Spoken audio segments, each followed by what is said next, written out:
pleasant good evening to one and all.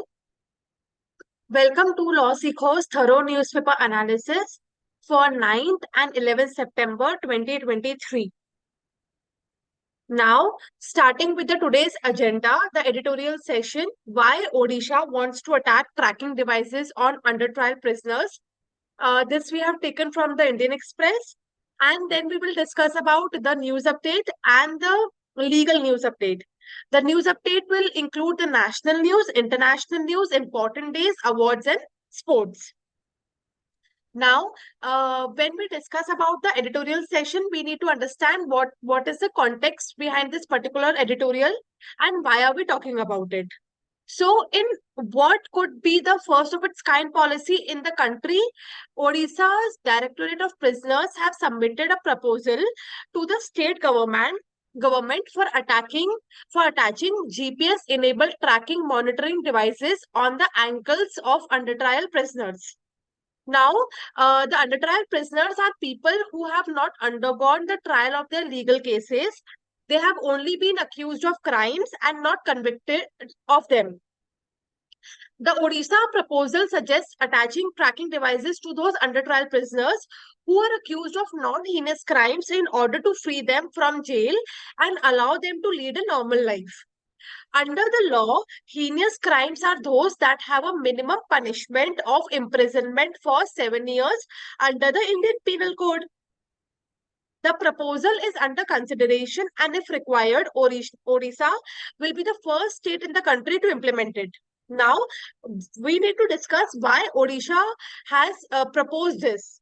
According to Director General Prisons Manoj Chabda, the aim of this plan is to decongest the overcrowded jails. In general, overcrowded jails have been a long-standing issue in India.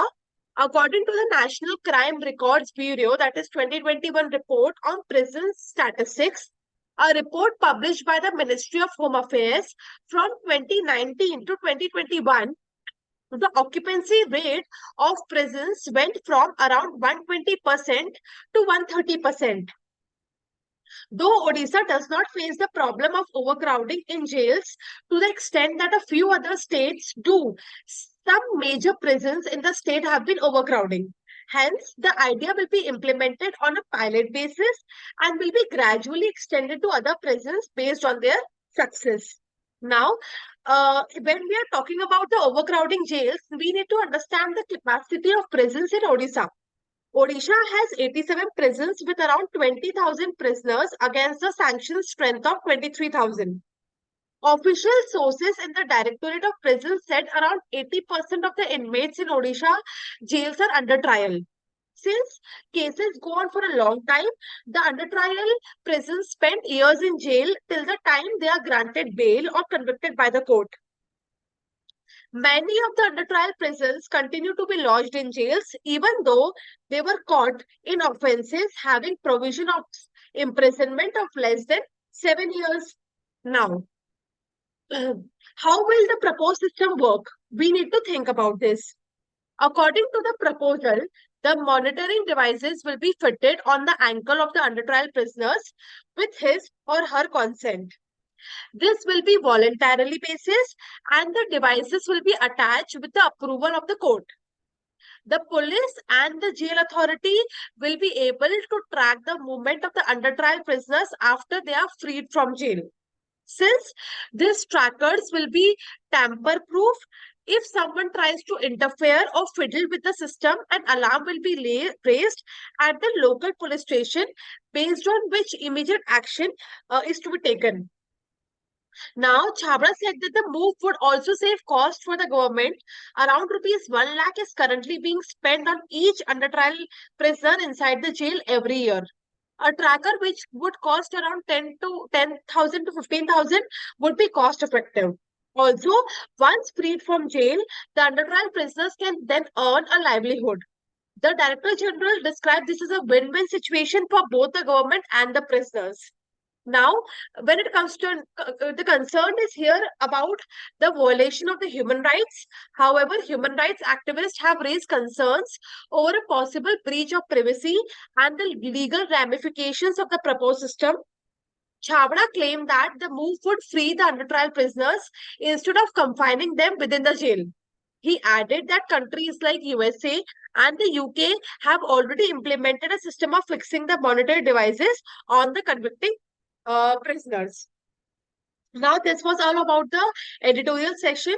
Now, when it comes to the national news, Asian India agreed to make concreted efforts to increase cooperation in food security, nutrition, food trade, supply chain, and cultivation of millets. Now, Association of Southeast Asian Nations and India have agreed to make concentrated efforts to increase cooperation in food security, nutrition, food trade supply chain, cultivation of millets, and financing for climate-friendly technologies. This was agreed upon in the Asian India Joint Leaders Statement on strengthening food security and nutrition in response to crisis. Now, the 20th Asian Indian Summit was held on 7 September in Jakarta, Indonesia. Asian and Indian have also agreed to ensure unrestricted trade and flow of foodstuff and other essential agriculture inputs, including fertilizers and pesticides. They also agreed to explore exports of food grains from public stocks on a government-to-government basis for humanitarian purposes in times of crisis. Asian and Indian also supported the efforts to promote the use of digital technologies in agriculture, including exploring interoperability of relevant digital public infrastructure.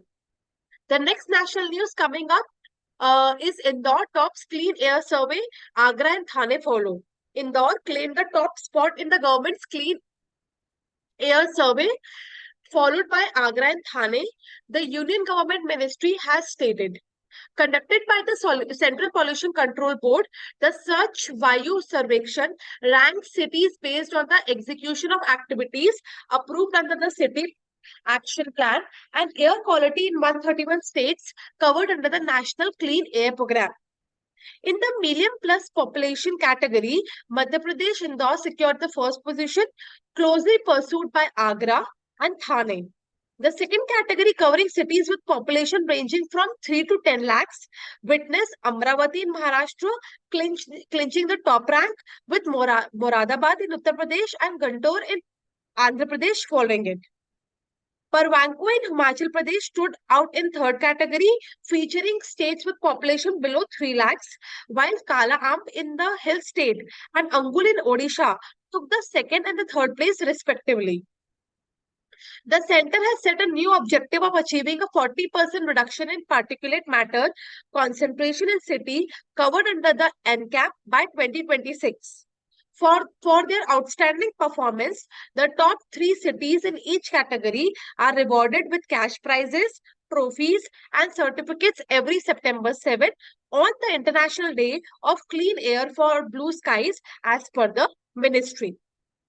Now, Hitachi Payment Services launched India's first ever UPI ATM with NPCI. What is NPCI? That is National Payment Corporation of India. Hitachi Payment Services, a subsidiary of Japan-based Hitachi, launched India's first UPI ATM in collaboration with National Payment Corporation of India at the Global FinTech Fest in Mumbai to enable customers to withdraw cash without a debit or credit card.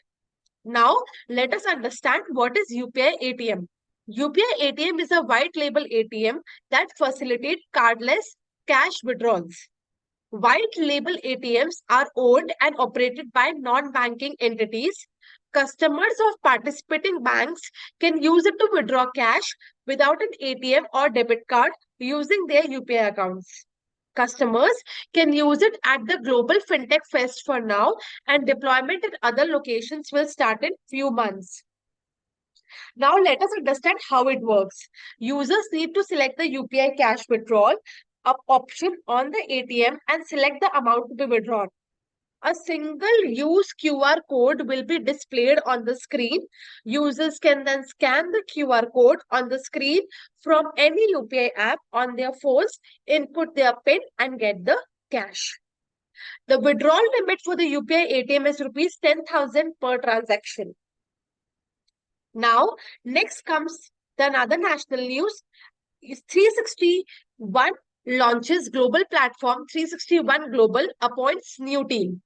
361 Wealth and Alternatives Focus Asset Management Group, earlier known as IIFL Wealth and Asset Management, has announced the launch of its global platform, 361 Global. It has roped in industry veteran Vikram Malhotra as co-founder and chief executive officer of the platform. The 361 Global Leadership Team, led by Mr. Malhotra, comprises Anurag Banerjee and Pankaj Nagrat, who have held leadership roles at Bank of Singapore and Barclays and will be stationed at key locations such as Singapore and Dubai. Pankaj Nagrat was among the first to identify the global India wealth opportunity and build a marketing leading channel and business around it at a Bank of Singapore.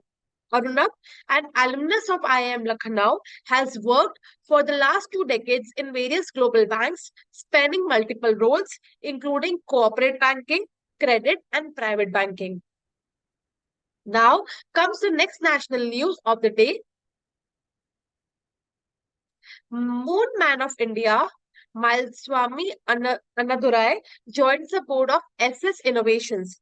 Noted scientist Mileswamy Annadurai has joined the board of directors of SS Innovations.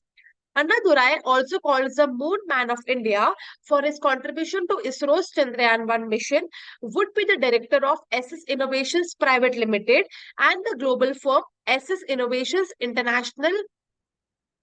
Padmashri Annadurai is credited with putting India on the global map. His scientific temper in the field of robotics and new age technologies like artificial intelligence, machine learning, and sophisticated engineering projects augurs well as for SS Innovation, said the company founder chairman Sudhir Prem Shrivastava. Now, ex-Nav Shakti, that Indian Army Air Force participate in joint training exercise.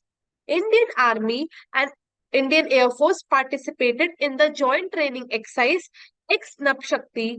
The exercise was conducted by the Indian Army's Brahmastra Corps Mountain Strike Corps in the northeastern states. About Mountain Strike Corps, the Mountain Strike Corps or the 17 Corps is the first Mountain Strike Corps of India. It has been built as a quick reaction force as well as the counter-offensive against China near the line of actual control.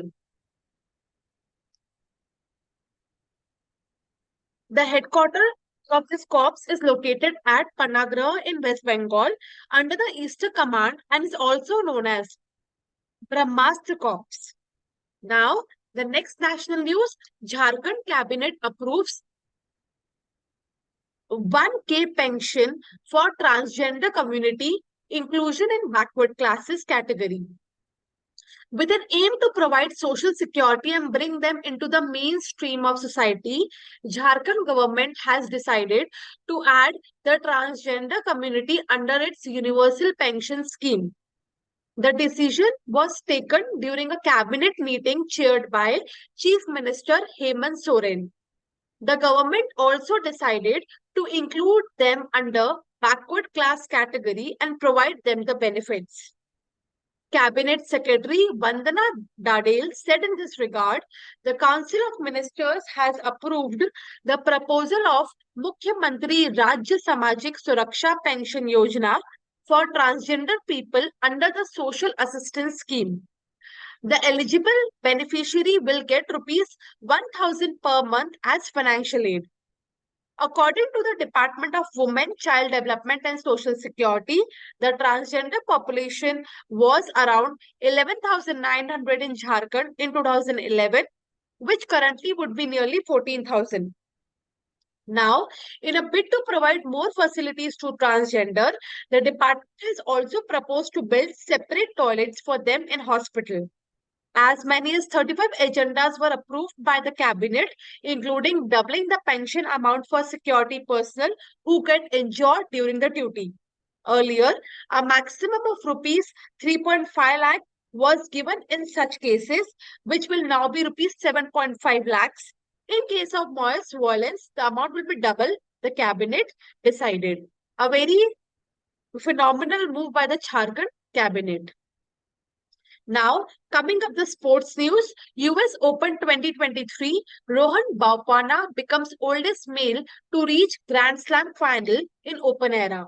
India's Rohan Bopanna became the oldest male tennis player to reach the final of the Grand Slam in the Open era at 43 years and 6 months, beating the record of former Canadian tennis player Daniel Nestor, 43 years and 4 months, when he played in the Grand Slam final at the Australian Open in 2016. Bopanna had previously reached the final of US Open in 2010, partnering Islam ul Haq Qureshi of Pakistan. Bopanna has also participated in the mixed double event of the US Open 2023. Now, the next national news, which relates to important days, Suicide Prevention Awareness Day 2023. What is the day, theme, and history of this particular day? Every year, World Suicide Prevention Day is celebrated on 10th September. The day is dedicated to educate and make people aware about the measures to prevent the suicide that are currently increasing at an alarming rate across the globe. According to the World Health Organization, it is estimated that there are currently more than 7 lakh suicides per year worldwide. The 10th September each year aims to focus attention on the issues, reduces stigma, and raise awareness among organizations, government, and the public, giving a singular message that suicide are preventable. Now, the theme of this particular day for 2023 is creating hope through action. International Association for Suicide Prevention with the WHO established World Suicide Prevention Day to be celebrated every year on 10th September. The declaration came in 2003 and since then, September 10 has been observed to raise awareness about prevention of suicides. Now, the international news, UK rejoins EU Science and Space Programme it left after Brexit. One of the consequences of Brexit was that the UK was forced out of several key EU science programs, including the Galileo Satnav project and Horizon, and the EU flagship science research scheme. Now, the UK is set to rejoin Horizon as an associate country under what UK Prime Minister Rishi Sunak and European Commission President Ursula von der Leyen called a bespoke deal. The UK will also become an associate member of Copernicus, the EU's £8 billion Earth observation satellite program. It won't be rejoining the Euratom Nuclear Research Group. However, instead of choosing to focus on its own nuclear fission research, under the terms of deal, the UK will contribute almost 2.2 pound billion or $2.75 billion per year on average for its participation in both Horizon and Copernicus. The UK was kept out of Horizon due to a dispute over the Northern Ireland Brexit trading agreement, despite positive negotiation in 2020. A deal was stuck for a UK return in February 2023, but negotiations stalled over the UK's level of financial commitment. Now, Romania hosts summit to boost ties between 12 EU countries and partners. A two-day summit was held in Romania, bringing together 12 European Union member states, states situated between the Baltic, Black, and the Adriatic Seas as the grouping of mostly formerly communist country aimed to boost ties amid Russia war in Ukraine. It is launched in 2016. The Three Seas initiative includes Romania, Bulgaria, Hungary, Poland, Slovakia, Slovenia, Austria, Estonia, Croatia, and the Czech republics, Latvia, and Lithuania. Austria is the only member that isn't formally a communist country. Now, the legal update coming from the Honorable Supreme Court in the case of Nimmanapalli Surya Reddy versus Honorable Chief Justice, High Court of Telangana. The Supreme Court has ruled that the special leave petition cannot be filed to challenge an order passed by High Court on administrative side. Now, in this case, the petitioner assailed the administrative order passed by the Chief Justice of the High Court of Telangana, which rejected his plea to implement the directions of the Chief Justice of India for online hearing and permitted him to file contempt petition as a petition online to hear it online. The Supreme Court registrar refused to register the special leave petition. Challenging this, he filed appeal.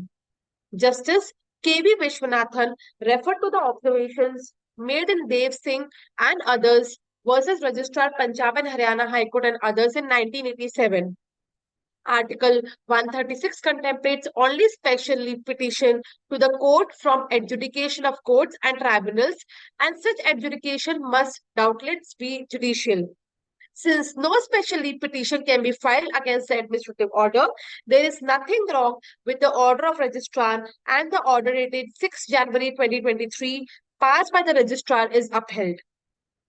Now, the next legal update coming again from the Honorable Supreme Court in the case of ARM Infrastructure India Limited versus Hara Prasad Ghosh. The division bench of Supreme Court set aside the decision of National Consumer Dispute Redressal Commission, New Delhi, while upholding the principle of natural justice.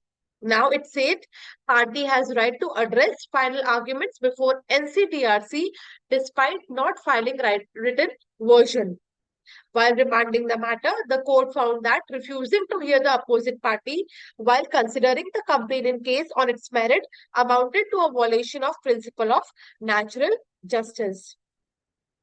The next legal update, employer found unsuitable for a job can be dismissed without notice during probationary period, which is coming from the Honorable Supreme Court in the case of State of Punjab versus Jaswant Singh. The court relied on the case of State of Punjab versus Balbir Singh while emphasized that if an inquiry or assessment is conducted with the aim of uncovering any misconduct by an employee and results in their termination, it is considered punitive in nature. Whereas, if it is focused on evaluating an employee's suitability for a specific job, the termination is considered termination simpliciter and not punitive. If an inquiry or an assessment is done with the object of finding out any misconduct on the part of employee and for that reason his services are terminated, then it would be punitive in nature. On the other hand, if such an inquiry or an assessment is aimed at determining the suitability of an employee for a particular job, such termination would be termination simpliciter and not punitive in nature. Now, these are the winners for the TNA question that we posted on 7th September 2023. George Philip, all the correct answers. And Sebastian, well done, guys. Keep continuing to answer our TNA question, which will be helpful for you to crack all the competitive exams and for your knowledge. Thank you so much. That's all for the news update and the legal updates for the day. Thank you for watching. Keep learning.